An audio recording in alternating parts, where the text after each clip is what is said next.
Acts 10:9. And on the next day, as they were on their way and approaching the city, Peter went up to the housetop about the 6th hour to pray. Several of you have asked me the question, why is he going to pray at noon? Why is he going to pray at the 6th hour? Why does Luke record the time of his prayer? Why is Peter praying at noon if the time of the Olah offerings were at 9 a.m. and 3 p.m.?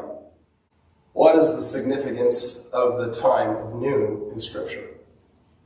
It is an appointed time, and we're going to explore that a little bit. Does anybody else remember a couple weeks ago, I was talking about the Olah offerings, and I said that 3 things happened. Number 1, Yeshua was being crucified at 9 a.m. Number 2, he died at 3 p.m., being suspended in the middle between heaven and earth. He's ascending. He's going up, right? What happens in the middle of all of that? What happened at noon? Matthew chapter 27, let's look at verse 45. Now from the 6th hour, darkness fell upon all the land until the 9th hour. So here, it's midday, it's noon. The sun should be directly overhead, and instead, the entire land goes dark, and it stays dark until he gives his Spirit up. So we see that there's something that is happening here. At the noon hour, darkness is covering the land. Yeshua's blood is just being poured out for us. I get a little emotional every time I think about that.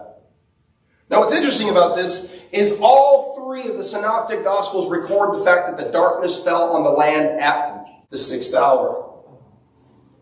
Look it up for yourself. Mark chapter 15, verse 33. Luke chapter 23, verse 44. Look what it says in John chapter 4, verse 6. So he came to the city of Samaria called Sychar, near the parcel of ground that Jacob gave to his son Joseph.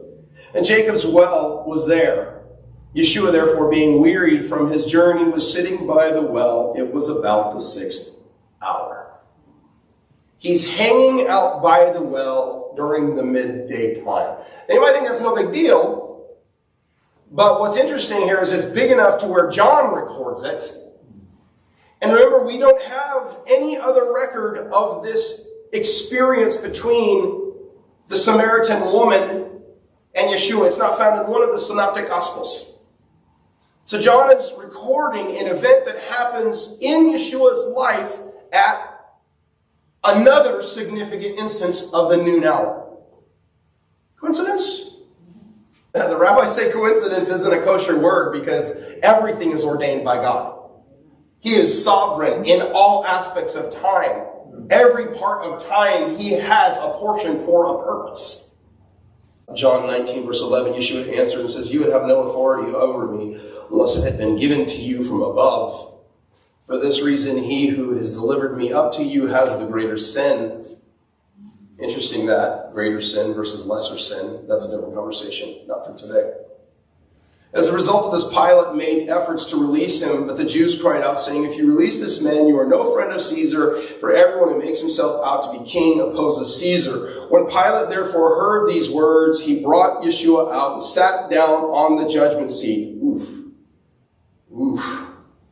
You're going to sit in the judgment seat of the King of the universe. That's just mind-blowing to me, that he would stand there and he would submit himself to the authorities of men. That tells you how much the Son loves the Father, is that he would subject himself to be judged by those lower than him.